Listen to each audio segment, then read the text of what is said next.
Спасибо большое. Thank you, everyone. Good afternoon. We meet here regularly. We typically meet each year, year in, year out, to make some conclusions, to look back in retrospect, to think about things we've accomplished and those that we have not, and why. Well, I'll spare you the long statements.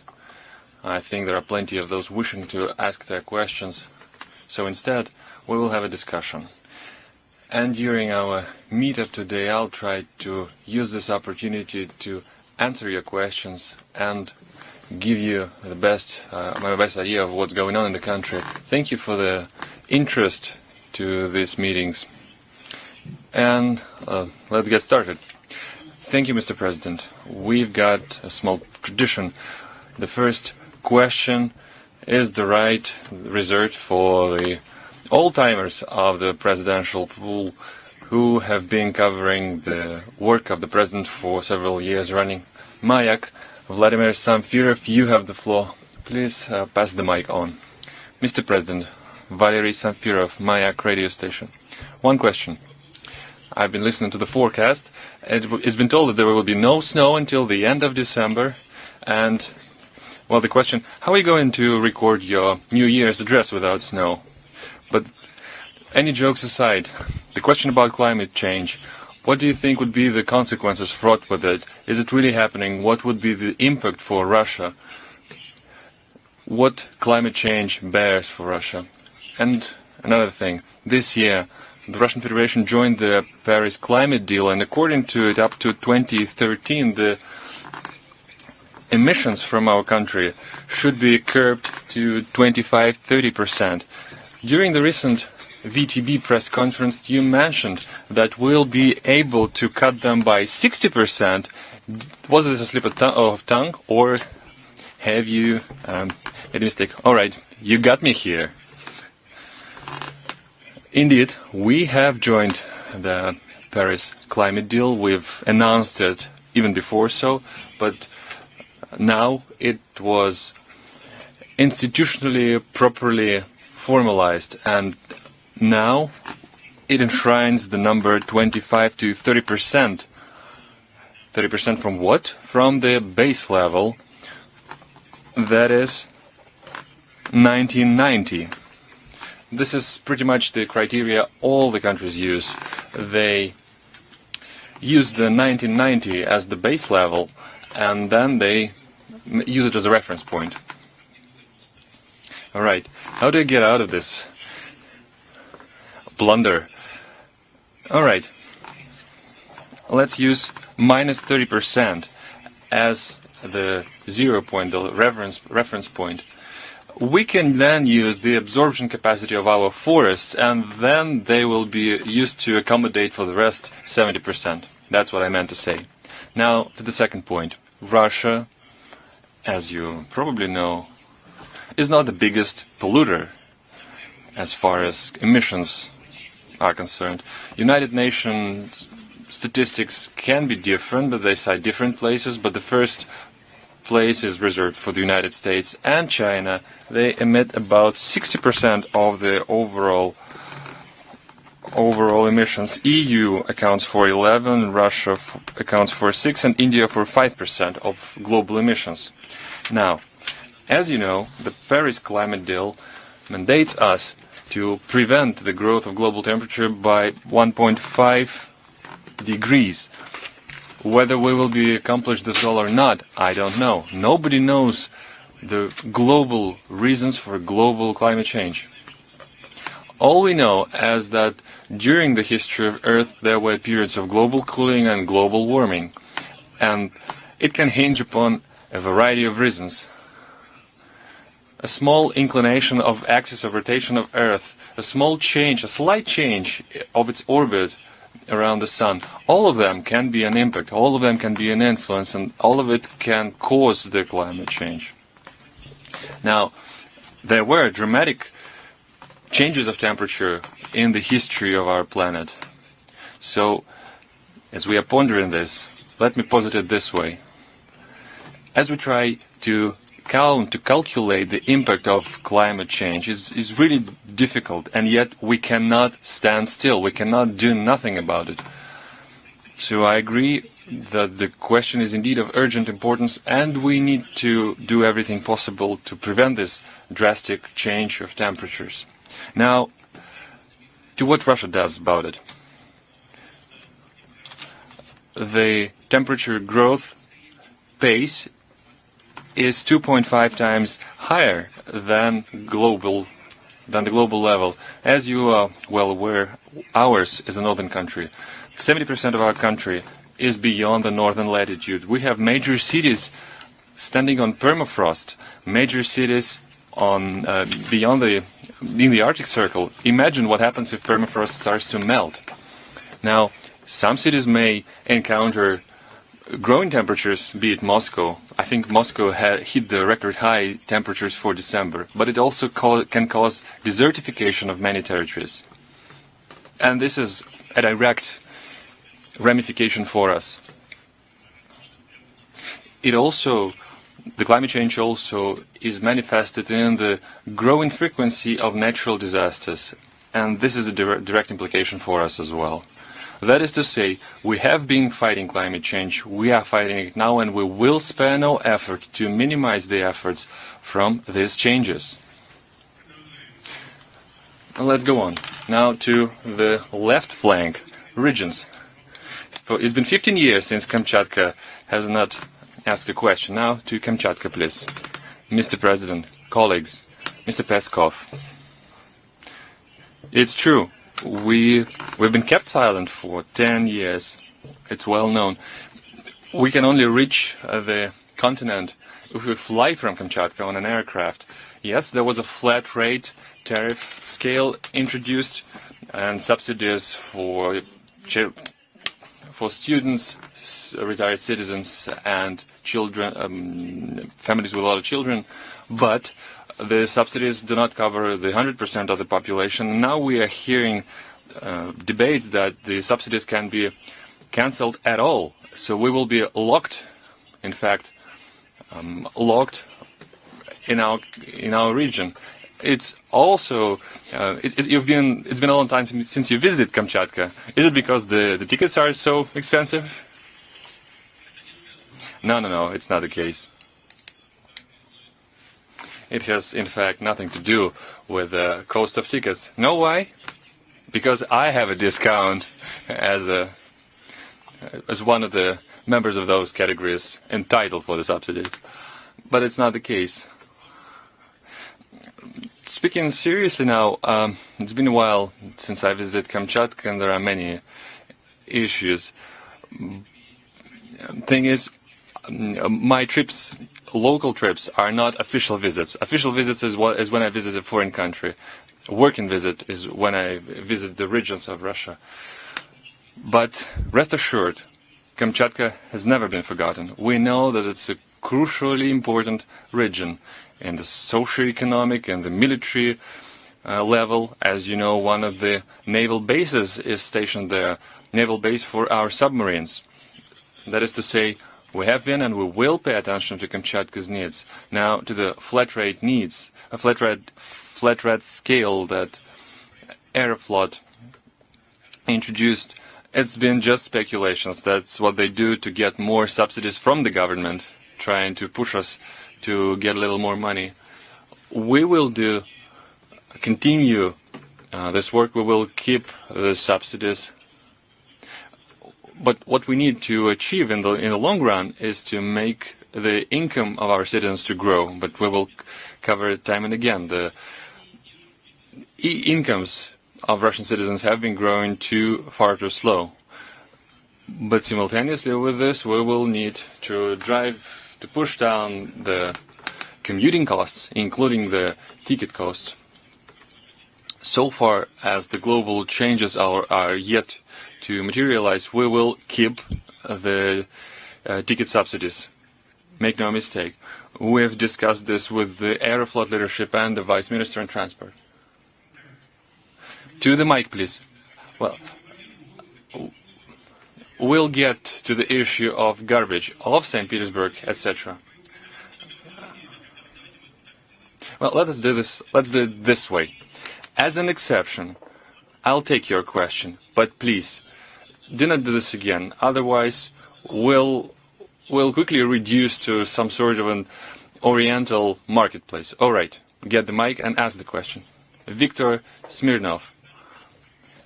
We are covering news of Leningrad area, and as you are well aware, here's what's going on. The garbage reform, the so-called garbage reform, was launched in earnest in all Russia. It has been postponed to 2022, for many regions got this delay. In Leningrad Oblast, Leningrad region, the reform has already started. What we're seeing is that all the garbage from the St. Petersburg, the city, the metropolitan city, is taken out to the region, to the county. And in fact, we see that the logistics suffer from these huge cargo flows. And then a reasonable question arises. While landfills and dump sites are created under my window in my backyard, how come it's not regulated?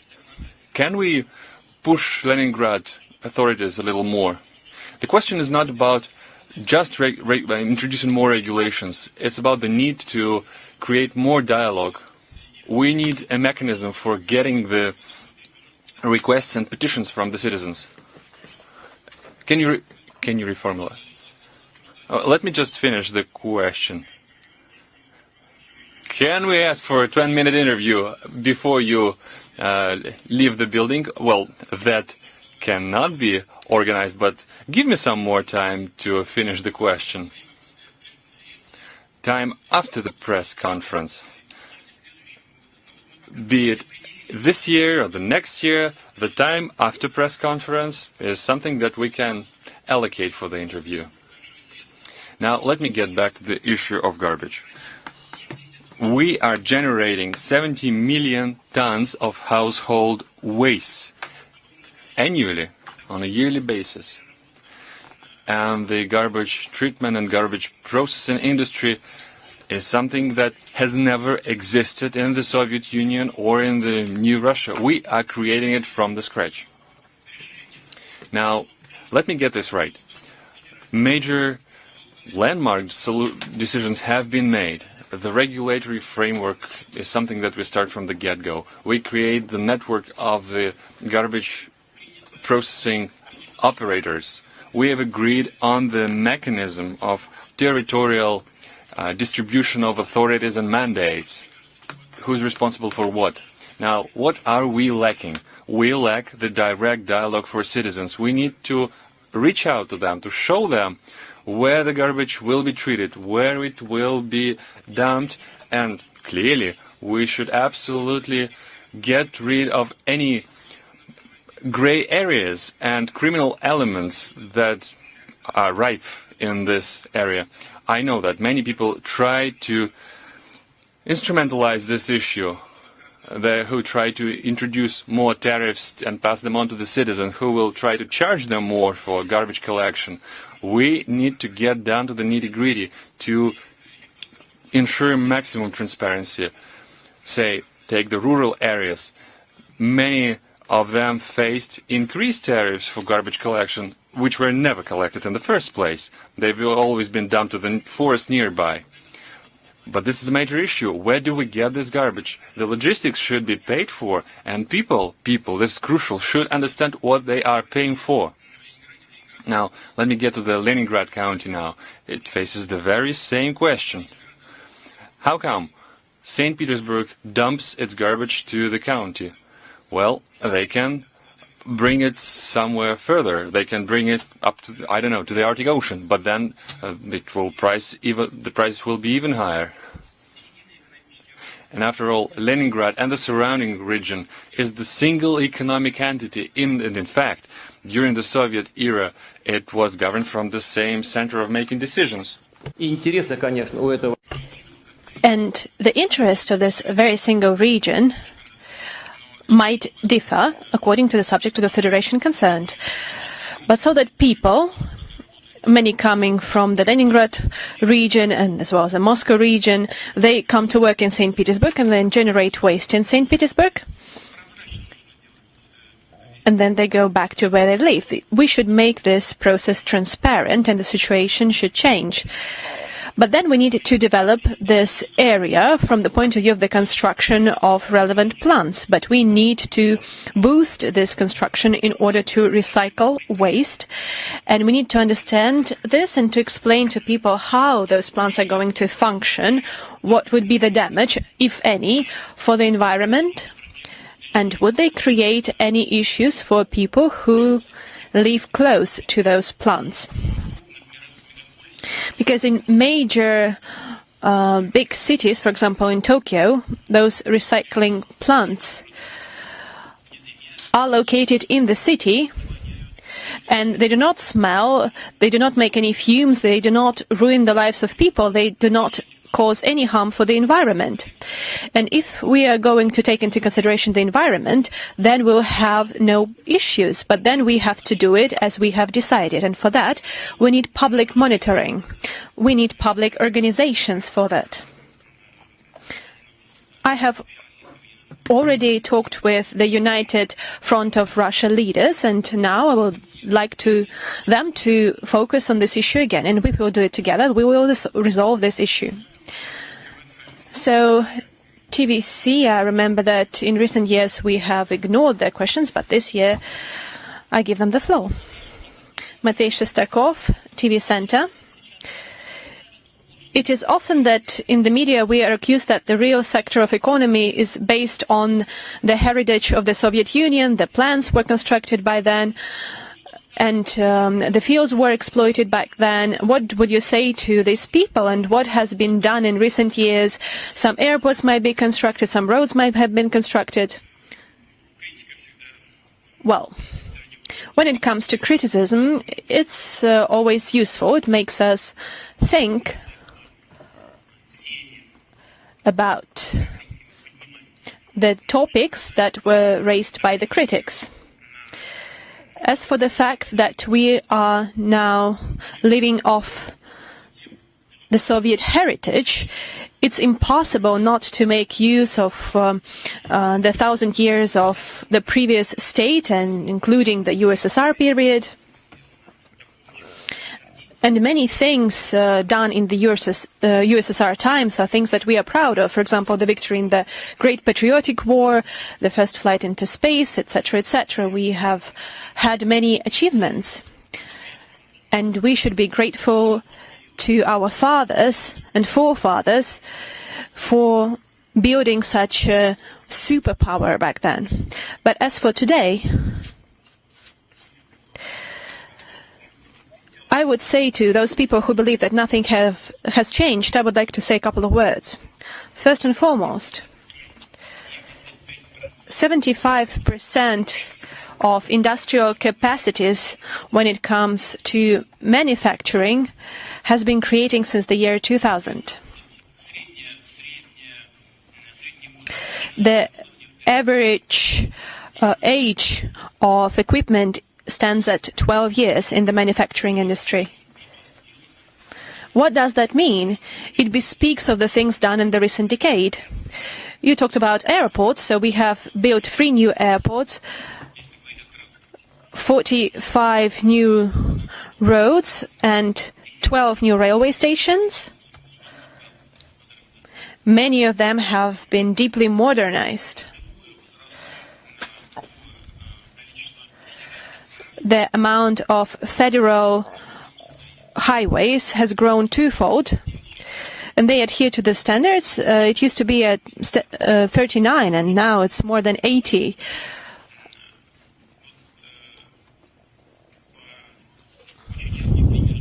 A poignant example is agriculture. As you remember, and I guess that many people here belong to the older generation, and so they do remember that the Soviet Union always bought grains. We were one of major grain buyers, wheat buyers.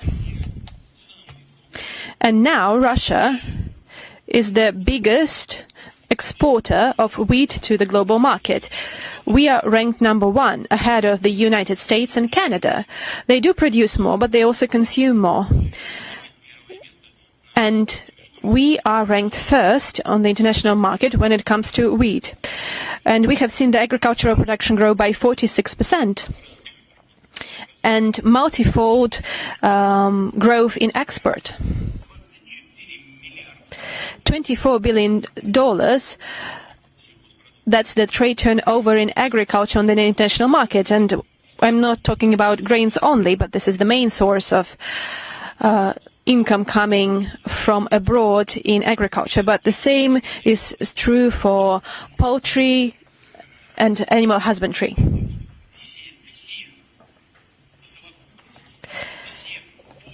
And altogether, all ports of the Soviet Union transshipped 600 million tons. And do you know what is the figure in Russia? 1,104 million. And all of this has been created in the last decade. As for various fields, around 600 new fields have been used, and this is including 57 that is about to be opened this year. We can talk about any industry, and I'm not even mentioning such modern industries, for example, as nuclear energies. We have launched 8 new units in recent years. And I guess that in the Soviet times, we altogether launched 16 units. And this gives us great advantage when it comes to combating climate change. Because thanks to hydropower and gas, we have the greenest economic structure in the world. We have created also new industries, for example, liquefied natural gas. We have created the same industries in the Far East and in the polar region. And in the nuclear energy, we have made a major leap forward when it comes to generation. This is indeed a major leap. And those who believe that we are only living off the heritage of the previous generations and the resources we inherited from the Soviet times are mistaken. Now let's move on to that wing. We have the interregional SME, the Ural.ru. Please give them the mic. Anton Lyshenkov. My question is about negative events in the field of medicine, because they are highly relevant, and the queues last for months in various regions of Russia, and the salary of a doctor might be so low that doctors resign in mass. And, for example, the head might receive, the head of the medical department might receive up to 100,000 rubles, while the ordinary doctor is only 50,000 rubles. You have held meetings on the primary care, on the medicine in general, and you talked about how all the reforms, all the transformation should have a swift and effect and must be efficient. And I would like to understand why the system remains immobile, and all the reforms that take place are only minor, and no radical solutions that could change the situations for the better are just non-existent. And you personally have been engaged in this area, so I would like to understand why the situation is as such, and maybe we need another management model for medicine, or maybe the state should find resources to support the existing system. As for the model, you should not touch the general model because it is developing, and we see satisfying growth. Of course, issues do exist, and you have mentioned one of them, the level of salary. But in medicine, we have a higher average salary than in other social spheres. And the figures mentioned in my decrees of 2012, we have the growth stipulated in those decrees. But I have to agree with you. Those are only average numbers. You talked about how heads of departments could have higher salaries by ordinary doctors. For example, surgeons might have lower salaries. Yes, we need to resolve this issue. From the point of view of salary, you should look inside this very area itself, because there are ways to change the situation, and they are well known and they are simple. The first thing, you need to increase the insurance policy tariffs, or maybe change something inside this policy. But actually, there is nothing to change, because 70% of money goes for salaries. But if we would change something inside the existing tariff, then we'll have no money left for medicines or equipment. So the second way to resolve this is to increase the tariff itself. But then this would be a burden for the economy altogether, because companies would have to pay for this. And this would lead to an increase in prices and higher inflation. So the increase in salaries, which would be possible in such a case, would be basically eaten up by inflation. So this is not the best solution either. Can we do something inside the existing system? Of course we can. You have mentioned it yourself. The chief of a department might have higher salary, while ordinary doctors might have a lower salary. The first thing you need to do is to get rid of this gap, a very unfair gap. Then you need to change the basic rate for their salary, because in regions it might vary from 30 to 50%, and we need to have a singular approach within the country. You also need to have a single approach to any benefits. For example, for the amount of patients, for the amount of visits to the patients, etc., etc. At the same time, you cannot lower any benefits for working in special conditions, for example, night shifts or during the holidays. If we would have order in this department, then we'll see change for the better. This is not enough, though, and together with the growth of our economy, we need to raise the salaries in the social sector, and first and foremost in medicine. I do agree with that. Thank you. Now, as for sports, Match TV, if you are going to ask about sports, though.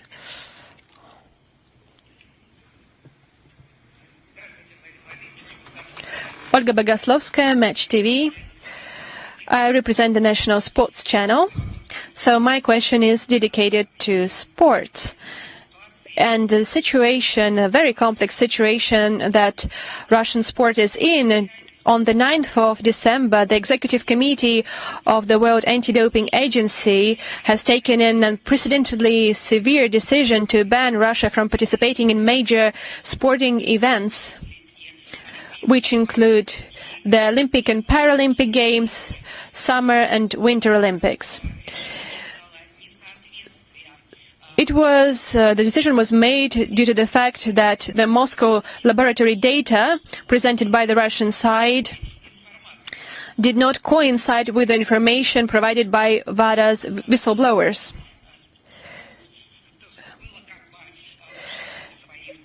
And Russian anti-doping agency's rights have been breached.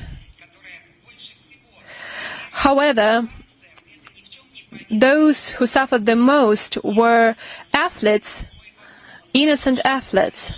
So my question is, what is going to happen next? What do Russian athletes need to do in future, and how is Russian sport going to develop in such a complex situation? Thank you. I will respond to your question, but I have made some remarks. And I don't think I have fully answered the previous question.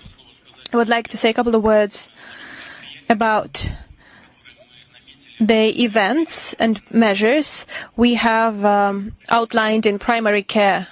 We have decided to allocate additionally to the expenses we have and additionally to the expenses allocated in the national project, 550 billion rubles. And the money will mostly go to setting in order the main funds and buying the equipment.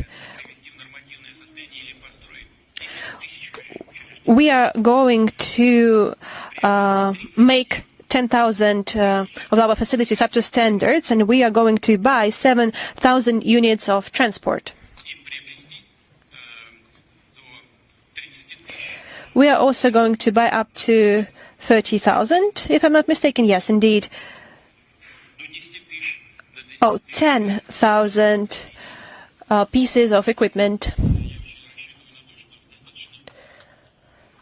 So I believe that in a short period of time we'll manage to implement all those plans and people would feel that the situation is changing. And the second part, which has been enshrined into the national projects, they also earmark a sum of money for primary care, but mostly the money would go for the sector of oncology.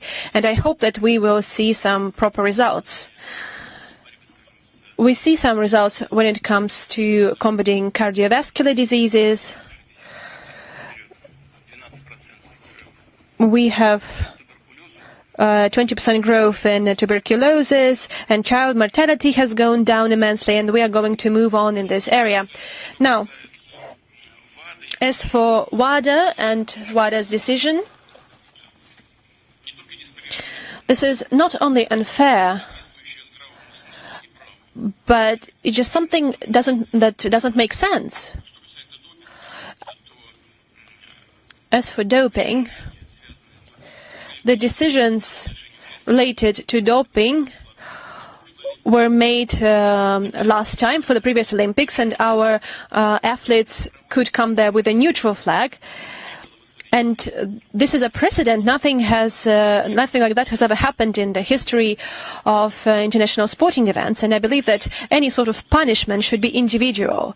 So if somebody was found guilty of something, then it's only natural and just to punish them. But then if the overwhelming majority of athletes are clean, how can you punish them for actions of anybody else? And we have a girl in figure skating. She's very young. They're all very young. So what do they have to do with doping? Nothing. But they can jump, spinning 4 times. This is something unseen for in women's figure skating. Yes, you can take them away from the ice using such methods, but would it benefit the world sport? I don't think so. Apart from that, I mentioned that at the press conference in Paris, this decision is contrary to the Olympic Charter. The team of a country should not and must not perform under the neutral flag if there are no allegations or accusations or claims against the National Olympic Committee. That's what the Olympic Charter says, and there are no claims against our national committee, so they have to sort this out somehow. We are doing everything in our power to make sure the Russian sport is clean. RUSADA, in particular, was set up in close contact with our colleagues from WADA, and we even chose the leadership at their recommendation. I think everything that I've said gives the grounds to think that this decision has been somewhat politically motivated. Well, let us give the floor to the federal media. I see the first channel. Take the mic, please. Thank you. Good afternoon, Mr. President. Please introduce yourself. Konstantin Panushkin, First Channel. Good afternoon. First, I should like to thank you on behalf of the journalists of the First Channel and maybe other Russia's channels for the words you said during your press conference in Paris. After the press conference, we listened to that. You talked to the Chancellor of Germany and also to the President of France. You talked about issues Russian journalists are running into when working in Ukraine. Maybe we can work someday as comfortably as Ukrainian journalists working here in Russia. I believe there are some here. After Paris, after 2.5 weeks, during which our partners have mentioned, in particular Ukraine, do you think there is a point in meeting once again in 4 months after that? After that, do you think the Steinmeier formula, the Minsk agreements, are going to withstand the current situation? What is the future of Donbass? That is another question. Now, another one is, what about your meeting with President Zelensky? What are the prospects right now of sorting out the relations between Russia and Ukraine? Are there any shifts for the better? And last, President Zelensky has spoken about you in Paris. What do you think about President Zelensky? Let's start with the last part of your question. I usually try to avoid answering such questions because I do not think it is proper for me to give answers to such questions, to give any characteristic to my colleagues, even to those who have already left their positions, my counterparts, leaders of other countries. I have never given characteristics to them, as you've probably noticed. Let us give characteristics to historic personalities, but as for those who are still with us, well, it's not proper. Some have advantages, others disadvantages, but if people make it to this level of power, it means that they've gone through a very serious sieve of selection. They are extraordinary people anyway. As for the Normandy format, the Minsk agreements, I can tell you that there is nothing else, no alternative to the Minsk agreements. And I was very concerned by the statement of President Zelensky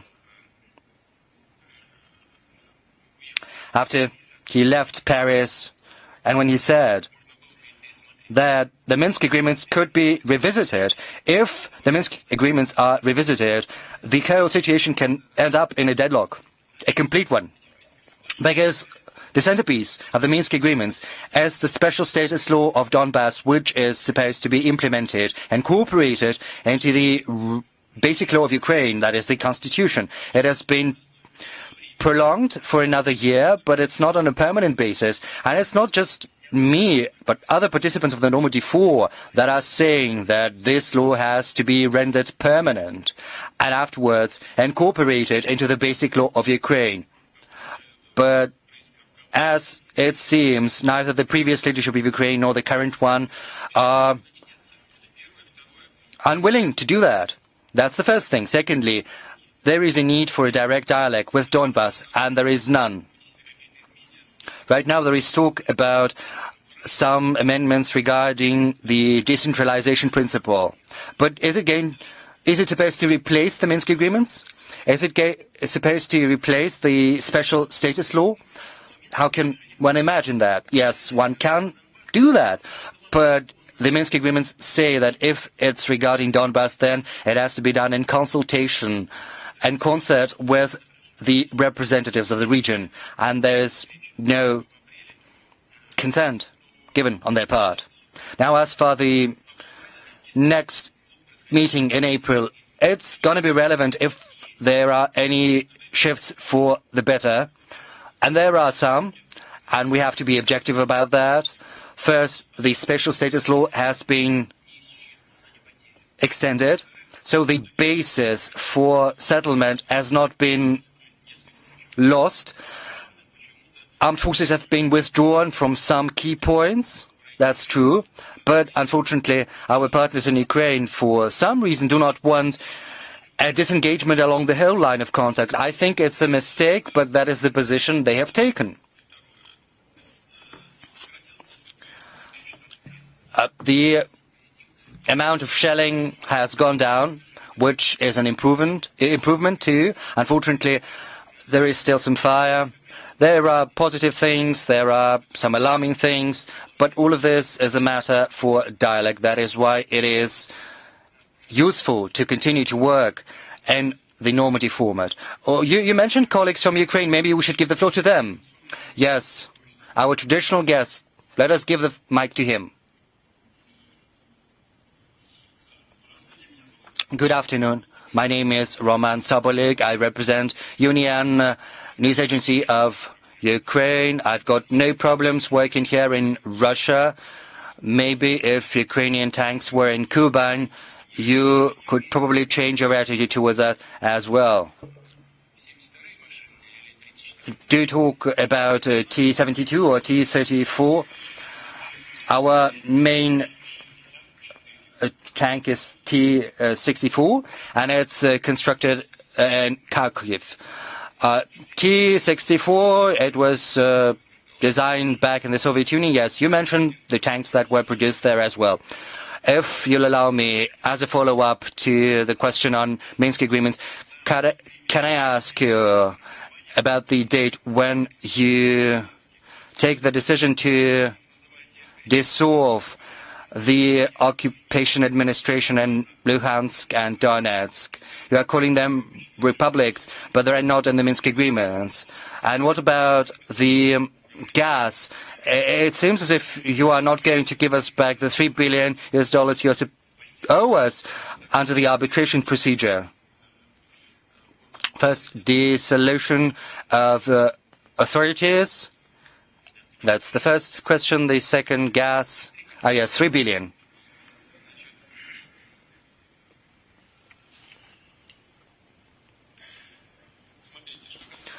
Look, as for the Minsk agreements and the dissolution of the bodies of authority in the unrecognized republics, first,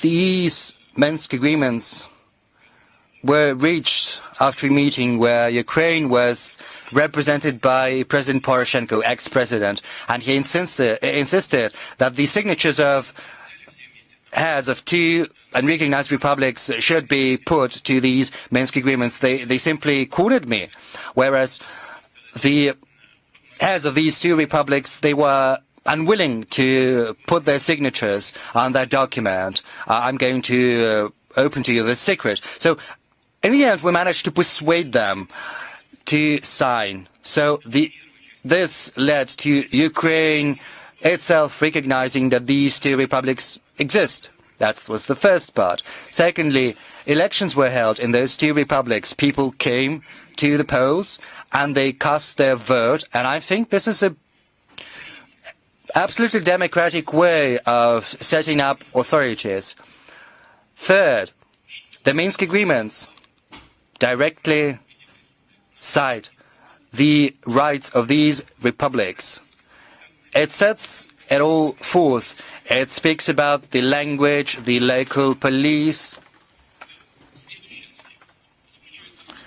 Another aspect, and I'm moving towards some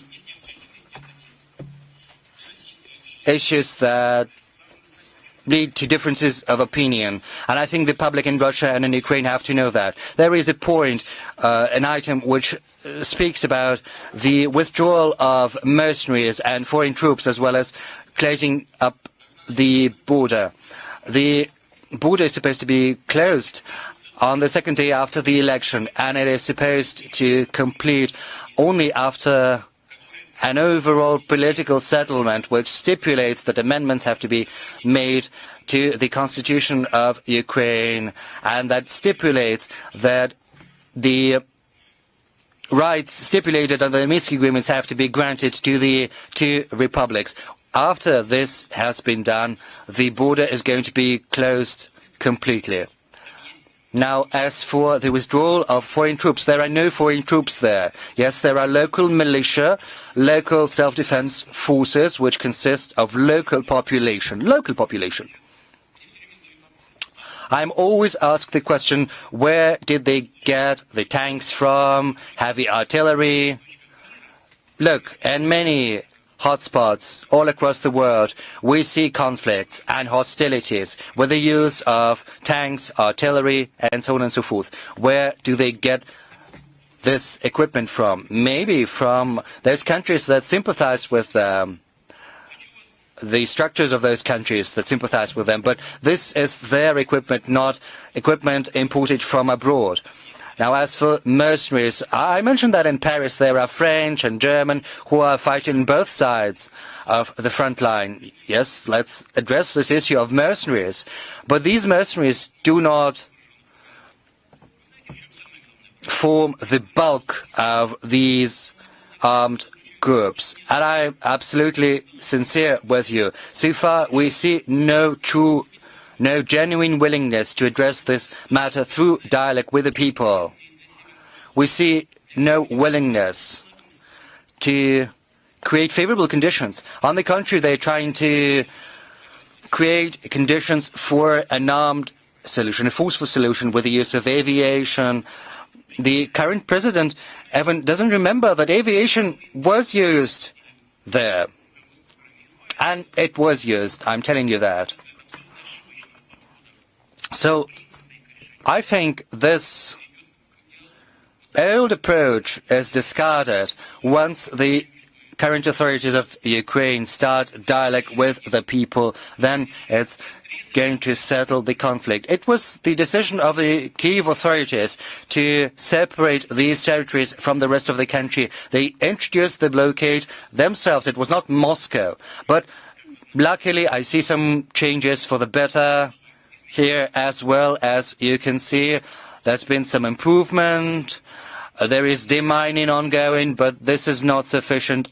There is a long way ahead for the people who live there to start living better. But if they embark upon this path of dialogue, of seeking compromise, then they're going to move forward. If they revert back to their old position of trying to use force to suffocate these republics, it's not going to work. You know, this phrase, Donbass, is not to be messed with. So, they're tough guys, and I do not think that force is going to be sufficient to address this issue. Now, the last part of your question, the gas trade war. 3 billion you mentioned. I'd like to point out that a part of our reserve funds, some of the Russian national welfare has been invested into Ukrainian securities, 3 billion, and there is a London court ruling which has not been observed, which hasn't been respected. We want to address the issue of gas. This is a very delicate matter. As a lawyer by education, I'm confident that the decision of the Stockholm arbitration is not legal per se. It is mostly political. Maybe it might seem bizarre to those who are in the audience, but one of the grounds for the ruling passed by the Stockholm Arbitration Court, the dire economic situation is cited of Ukraine. It's just ridiculous. But the decision is there, the ruling is there, and we have to take that into account, and we are going to do that. And we'll seek for a solution which is going to be acceptable to everyone, in particular to Ukraine. And yes, we've built new infrastructure projects, Nord Stream 1, 2, Turk Stream, but despite that, we're still going to retain transit through Ukraine. The question is, with regard to the volume of this transit and the contracts, the terms of those. We're not trying to enter into a contract so as to cut transit afterwards, because we're interested in this route. The Ukrainian route is convenient, even though it is longer to Europe than the Baltic route. So, as it is longer, it is more expensive. But this is a well-established route to Central Europe, to Eastern Europe, and we are willing to preserve it. and we can give a 20-25% discount to Ukraine. We're willing to do that, as I've been telling. And it would help decrease the price for the end user. Instead of increasing the prices as you're planning to do starting from January the 1st, it's going to be 300 and up for all categories of users, in particular individuals. And we are en route to these agreements. And what we are going to try to do is to make sure that Ukraine is happy with these agreements. We have no intention whatsoever to raise tensions in the energy sector or trying to use the situation to somehow influence the state of affairs in Ukraine. We're interested in Ukraine getting resources. We are interested in our consumers in Europe being sure and confident that we have normal relations with our neighbors and everything is going to be according to schedule. Let us move on to that next sector. Next to the curtain, we're going to give the floor to Omsk. I think we've never given Omsk a chance to ask a question so far. There is a woman who has risen. Are you going to be able to give her the floor, the mic, please? We agreed to respect one another. Omsk, good afternoon. Olga Korybova, Arguments and Facts, Omsk. I'm editor-in-chief. Mr. President, I've got a question not just about Omsk, but could you raise your hand, please? I do not see you. My question is about the Ural region as a whole. I would like to ask you about demographics, migration, about everything, about the social state of affairs of the region behind the Ural Mountains. If you want to talk about everything, we'll talk, and it's going to be the end of it. Well, yes, this initiative of the Russian Far East Hector has been introduced, and special mortgage scheme, but people are still moving to Moscow, which seems to be enormous, and to St. Petersburg. How can we retain talented young people of 30 to 40?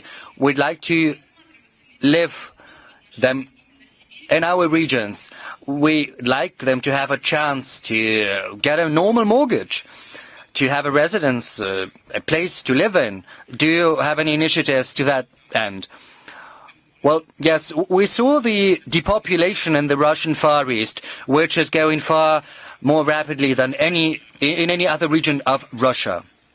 The Russian Far East Hector scheme has been used by a great number of people, and we've extended the opportunity for getting that, not just to those who live in the Russian Far East, but for everyone who wants to move to the Russian Far East and live there. This land is used either for housing construction or for agriculture or for business, in particular tourist business. As is well known, there are issues, which is mainly due to the fact that the allocation of this land is not always the best as regards the infrastructure, the roads, the access to electricity. So what we need to do first is to complete this process there and then move on to other regions. Now, there is other aspect to it as well. We fully understand what's going on in the Ural region. And there is a package of measures to boost the demography there. And we will spread these practices to your region as well. First of all, I'm talking about families with children, especially those with 3 children or more. Now, one other issue that you've brought up, the issue of other measures and incentive, say 2% interest rate mortgages. In general, this is possible, but we will have to figure out, to analyze how it will be implemented in the Far East. How many people would actually apply to get this mortgage? We need to make some number crunching and then use this as a rationale for further steps. Now, let us ask one of the patriarchs of the Russian journalist, Andrei Kolesnikov, humble as he always is. But he's not for the first It's not the first time he's working with the president. Andrei Kolesnikov, I have two questions. The first relates to the Human Rights Council. You brought up Vladimir Ulyanov, Vladimir Lenin, who was... You actually accused him of many things, something that we've never heard from you before. You've mentioned his nicknames, well, nicknames or aliases. You said that he caused the collapse, he destroyed the millennium-old state. You looked as you were furious and angry. Well, makes me wonder, are any logical steps will follow? Will we finally get Lenin's body out of the mausoleum on the Red Square? Now, the second question. You had a debate with Alexander Sokurov, the renowned director, movie director. You discussed the personality of Ramzan Kadyrov, and in this case you barely held your emotions. Do you have anything to add up about this interview? Well, let me put it this way. I tried to refrain from discussing these issues, but Mr. Sokurov brought them up, so I had to answer. It seems like I need to clarify. To the role of Lenin in our history, and my personal assessments of his, I think he was rather a revolutionary, not a statesman. And as I was saying, the millennia-old history of our state, I was saying that it was a centralized, unitary state. What did Lenin propose? He suggested that we create a confederation, not even a federation, which meant that certain ethnicities were linked to certain federal regions and got no right to leave the Soviet Union. Now, let's look at it this way. A strictly centralized state that was converted into a confederation. But look at it this way. Even the territories, the regions, were delineated in such a way that they did not align with the places where these ethnicities traditionally lived, which immediately created conflict spots. Now look at the Russian Federation. 2,000 conflict spots like this. If we let the situation let loose, it will be more than we bargained for. So, in the end, Lenin formula was adopted. And what have we got here? We've just recently discussed with my Ukrainian counterpart our relationship. We've discussed the genuinely Russian territories that had nothing to do with Ukrainians that were, nevertheless,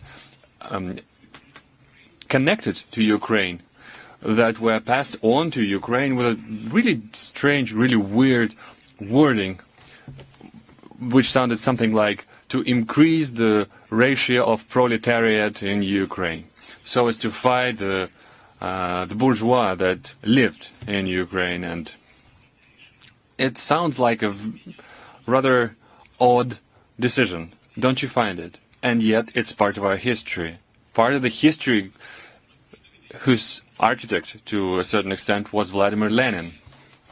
Now we're trying to figure it out. Now let's look at what communists did. They in fact make the history of the country tantamount to the history of the Communist Party. As soon as the party itself started to collapse, the country itself also got fractured and started to collapse too. That's what I think, and I stick by this opinion until this day. And I think you know it full well, that for a while I worked in the intelligence service. The KGB of the USSR was a strictly politicized machine, and I had really strict beliefs, watertight beliefs about the leadership of the Communist Party. But now I'm thinking a bit different. I know that geopolitical reasons was something that was not reckoned with as the Soviet Union was collapsed. And as the communist mistakes became more obvious, we saw the collapse of the country. This was a fundamental mistake of the statecraft, of the state building.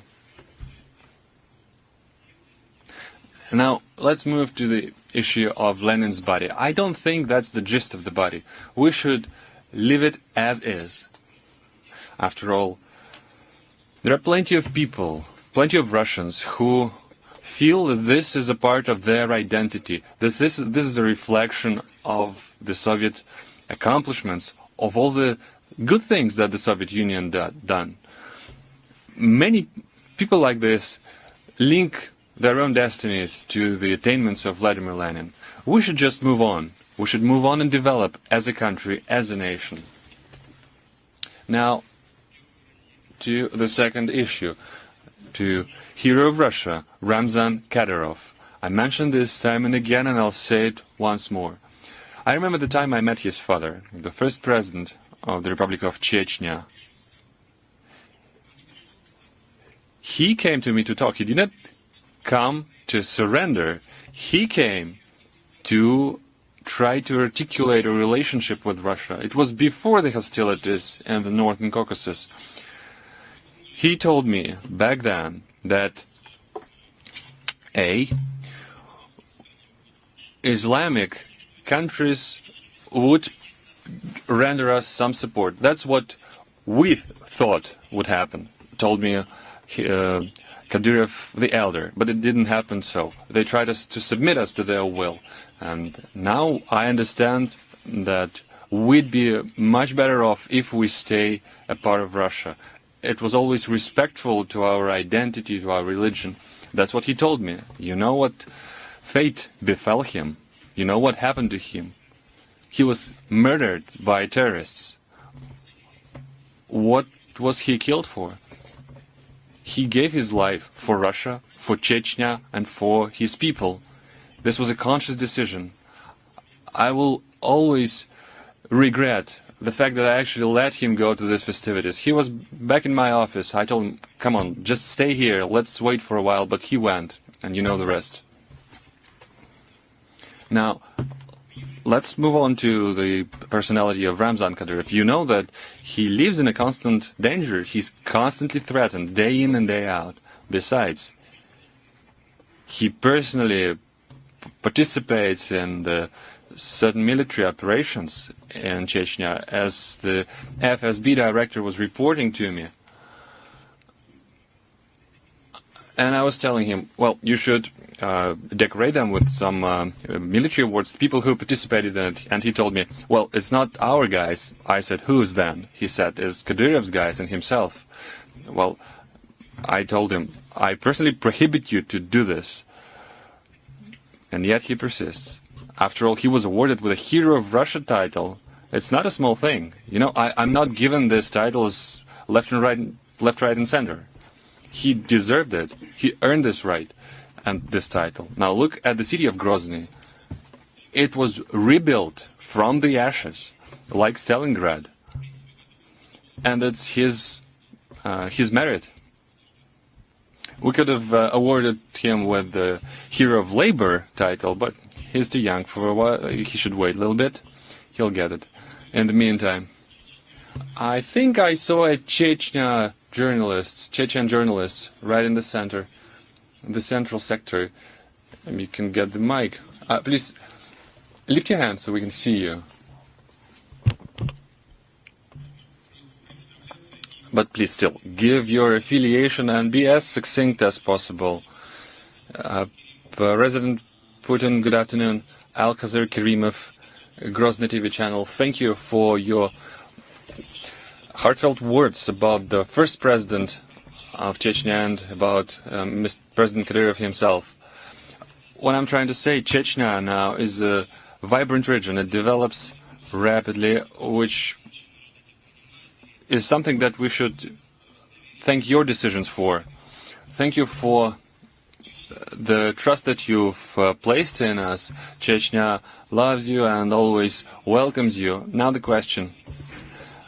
We often hear discussions about highway construction to Georgia via Chechnya. That would decrease the workload on the other routes. it will increase the throughput capacity. Now, people have to stand hours in the traffic jams. So this highway would actually be a very helpful thing.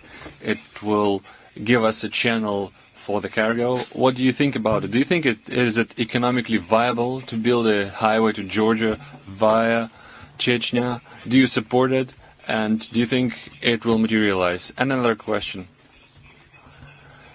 Head of Chechnya has recently suggested that we build a high-speed railway line from Krasnodar through Chechnya and would link it to the central parts of Russia. This will definitely be a positive impact for the availability and the connectivity of Chechen Republic. What's your opinion about it? Do you think it will be brought to life? Well, let me tell you this. If we look at the south of Russia, the southern region, Chechnya included, there are plenty of infrastructure development projects. All of them are underway. Many of them are currently analyzed, but more of them are underway. I will spare you the details for now, but I do know about these projects. We are currently weighing the pros and cons, and we just recently discussed the Chechnya connectivity between the Republic and Krasnodar, between Chechnya and the Black Sea coast. It is in the works. It is now premature to discuss the specifics. We need to continue to analyze this, but it is a viable project. I'll tell you this. And the first part of the question was about Georgia. Yes, highway to Georgia. Indeed, there are some issues of connectivity to Georgia because the passes are covered with snow, the mountain passes and highways are almost intractable. So far, we have no specific plan for its construction in the Ministry of Transport, but let me tell you this, we know full well about this idea. We think that it is economically viable, but we need to analyze it in details before we move to it head-on. Dmitry Simes. First channel, Dmitry Simes. Mr. President, 2 days ago, U.S. Congress has passed the sanctions against Russia with such a majority, that President Trump would be stuck if he wanted to use his veto right. And as you probably know, yesterday the House of Representatives impeached President Trump. This is the context in which the foreign policy decisions are made in the United States, including the decisions about Russia. Now, in this context, what do you think are the opportunities that Russia still has to enhance or improve the relationship with the United States while Donald Trump is still the president? What can you do to improve strategic stability and, more specifically, to prolong the New START treaty? Let me start from the end part of your question. You sound as if President Trump's presidency is at an end. Well, I don't think so. After all, Republicans have the majority in the Senate, and they, I think, wouldn't be exactly willing to remove their party member from the president's office. After all, House of Representatives is the Democratic majority. They've lost the elections, and they have trying to revise this history with the means that they have at their disposal, trying to accuse him of the collusion, which never happened. Now they invented this story about the pressure on Ukraine that was allegedly exerted. Now, your congressmen know it better. Let me move back to the decisions made in Russia. Decisions made in the United States vis-à-vis Russia. These people are legislators, and they should pass laws about their own country. They have no responsibility for their implementation. They have nothing to do with it as they are signed into laws. Now, we know the current approach, that the United States will work with us in the areas where our interests coincide, and they will try to constrain us or try to detain us, whether it is fitting for them. But we know this tactics full well, and this is not an amicable act at all. This is not a friendly policy. They say they want to help Ukraine to keep the transit system intact. Well, I've been just saying this to President Zelensky. We want exactly the same thing. Well, if you want to help, you can chip in. You can send some money, send some financial aid to Ukraine. Well, help them subsidize the budget. Now, after all, they don't send any financial aid, but they give them guarantees for the future possible loans. But this is not actual money, you know? This is not actual support. IMF, where the United States holds sway, require them to remove all the discounts for the tariffs, the energy tariffs, and the population will be, again, very, very discontent. The coal deliveries issue and others is something I can cite as well. The Transcarpathian region. Well, it seems like the current administration supports Ukraine, but at the same time it delivers severe blows to it, requires them to sell the land. For Ukrainians, well, their land is sacred, and I can really get behind this logic. Indeed, opposition immediately jumped at this rationale, and now opposition tries to hurt Zelensky for the alleged fact that he accepted the offer. Now, we are trying to help Ukraine. Now the United States want us to subsidize Ukrainian budget. Why would we do this? Why wouldn't you do it yourself? Do some discounted loans program and propose this to Ukraine. Now, that being said, we stand ready to improve and enhance our relationship with the United States, and we will do it regardless of the fact who is currently resides in the Oval Office and who has the majority in the House of Representatives or in the Senate. Now, you've mentioned it yourself. One of the pillars that we can use to develop our relationship is the global security, and namely the New START treaty. We've tabled our suggestion. I will say it again. By the end of the year, until the year ends, we're still ready to prolong the New START treaty. Just we are waiting for them to send it to us, to communicate it to us via, I don't know, email or any secure channel. We'll put our signature and send it back to the White House. But now it seems that the White House is not ready. So we hear no response to our proposals. Now imagine this, if there is no New START treaty, there is nothing in the world that curtails the arms race, and this is a very bad development. Now to Mir, the first row here.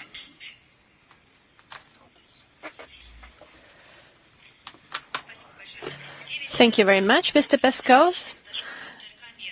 Elena Dashkova, Mir Company. At the meeting of the heads of the CIS countries in Ashgabat, you touched upon the topic of celebration the 75 years of victory in the Great Patriotic War. And you said that this victory is important for every citizen of the Soviet Union. And you suggested that the leaders of the CIS countries come to the commemoratory events in Russia for the occasion. And you have decided to hold joint commemorative events together to mark this date. And do you feel sorry that the military men would not march in the commemorative march from all the Soviet republics, including Georgia? Well, that's actually their choice whether to take part in the parade or not.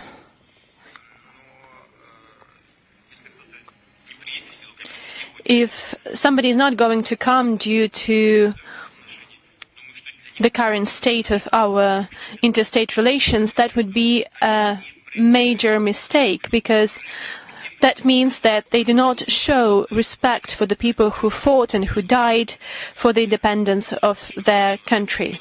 This is what I would like to mention, and I would also like to remember that this has actually been enshrined in the documents, in the Nazi Germany documents, a part of the Slavic population should be used for works, and then they should be sent over the Urals in order to just die there. So back then, that was not only about keeping the statehood, it was about keeping the ethnos of the Slavic people. This is what was at stake back then, because when I hear that we should have given up Leningrad, I'm just saying, are you stupid? You wouldn't be here today if we had done that. And of course, the presence of the heirs of those people who defended our independence, who fought for our peoples, this is very symbolic and very important, and we will be glad to see everyone who will accept our invitation. We have a question from Minsk there. I saw a placard with Minsk written on it from Belarus. Then we'll move on to Iran, etc., etc. My name is Nagibina Maria, the Ministry of Ideas TV channel. Continuing the topic of the USSR, I would like to ask the following question.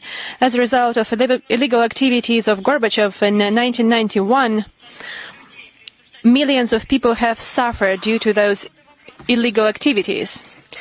And the question is, should we have a legal assessment of the events of 1991? And as a result, it would be easier to resolve all the issues pertaining to territorial integrity, especially with Belarus. And last year, you've raised the question about the constitution of the Russian Federation regarding Article 13.2, regarding the ban on ideology. You said this question should be discussed by the public, and all over the country, the activists are collecting signatures, and they have collected more than 200,000 signatures and have already given them to the State Duma and other federal bodies. Do you think that it was discussed enough by the people? As for a legal assessment of the activities and actions of Gorbachev or by anybody else, I do not understand what it would give us in terms of territorial integrity. The questions and the issues have been resolved, and as to what it might give us, I'm not sure that I understand. As for the constitution and ideology, I've already mentioned that in the Soviet times, everything was highly ideologically loaded, and we had singular ideology, that of the party. And that was one of the triggers for the crash of the USSR, because it started from within, and then all the other countries followed. But ideology in a modern democratic society is only possible in the format of patriotism in the best possible sense. It should not be depoliticized, but at the same time should strengthen the core of the Russian state. We have forgotten about the federal news agencies. I see Idertas here on the right. And we kindly ask you to remain in your seats and let's respect one another. This is the press conference of a president. Please sit down. Thank you very much.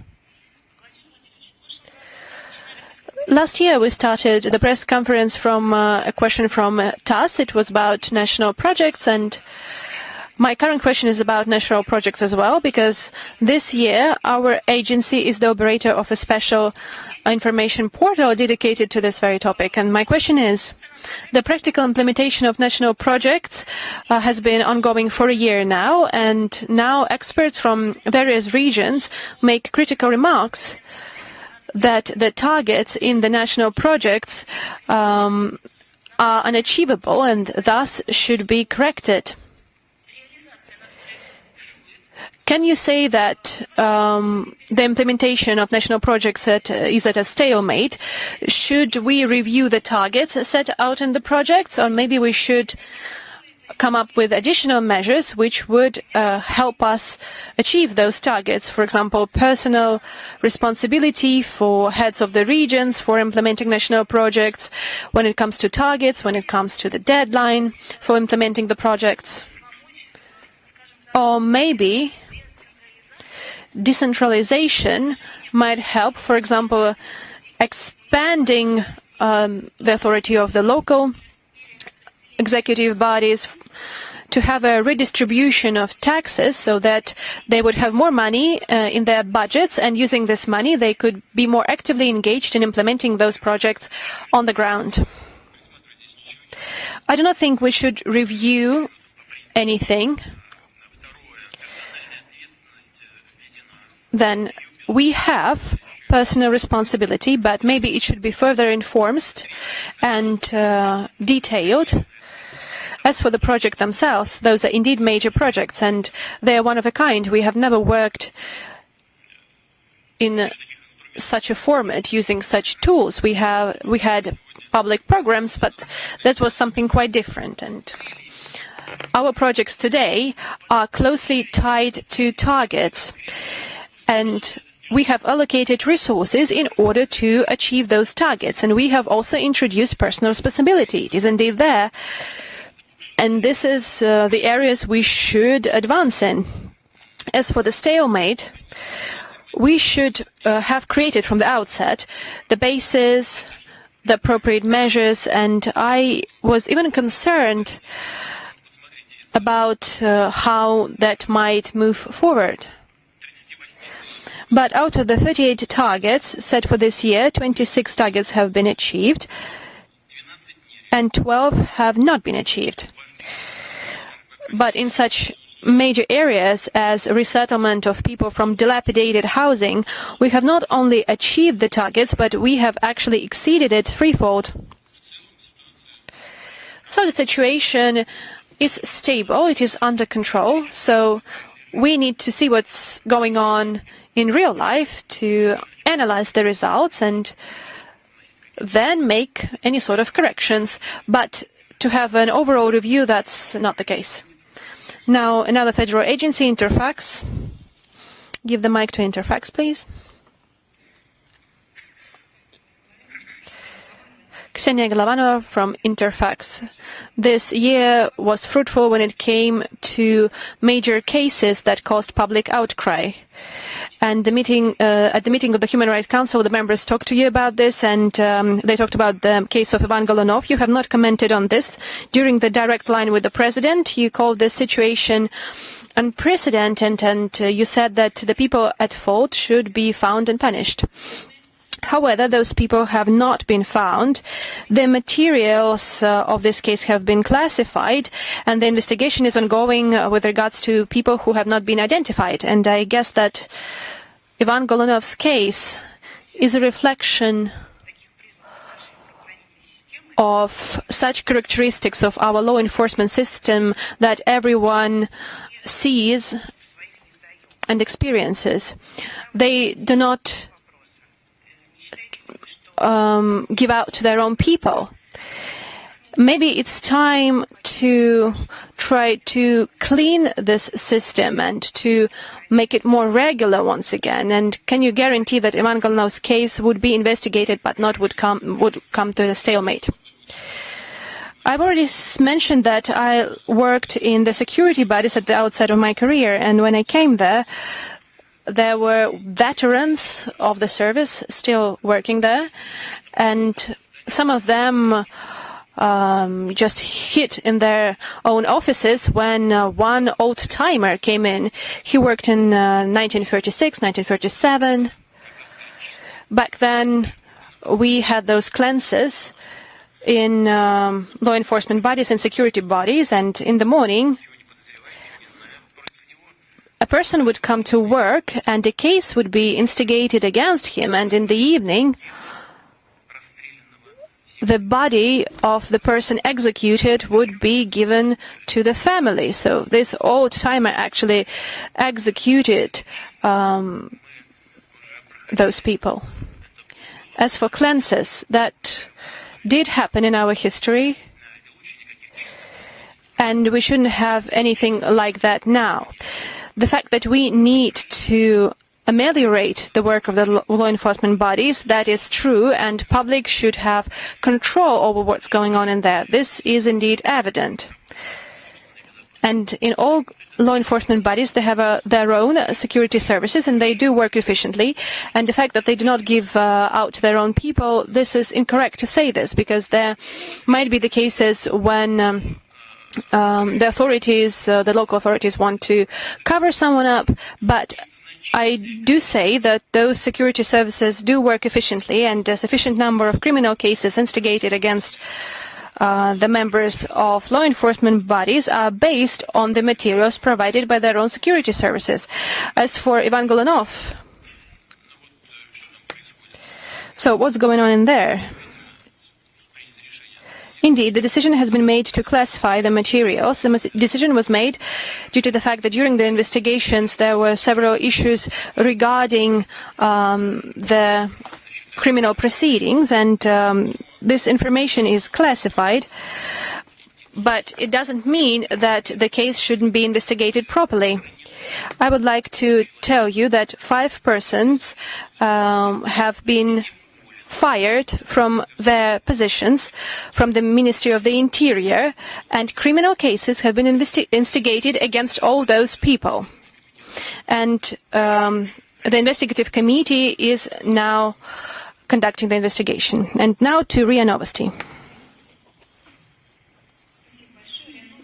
Thank you very much, RIA Novosti. Irina Glushakova. You said that you're a lawyer, so I'm talking about the law,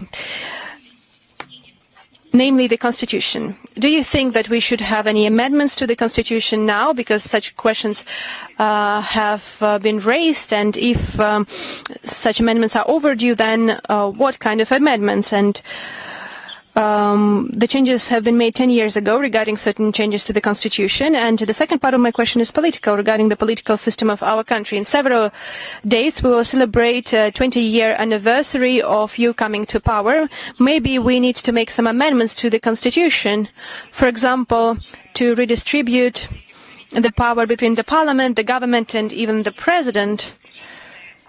And my last question is, do we have political competition in our country? Do we have political competition in our country?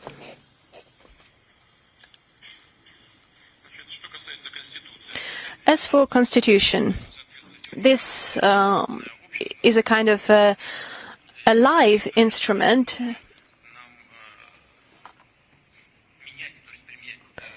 But I do believe that we should not adopt a new constitution. We have the fundamentals in this constitution when we're talking about the first chapter of the constitution, and we cannot change this. We cannot change the first chapter of the constitution. As for other parts of the constitution, we can make amendments.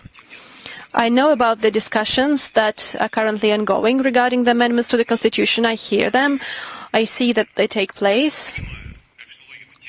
I understand the logic behind the arguments of those who propose such things, because they talk about the extension of power for the parliament, changing the prerogative distribution between the parliament and the president, etc., etc. But this requires some proper preparation and having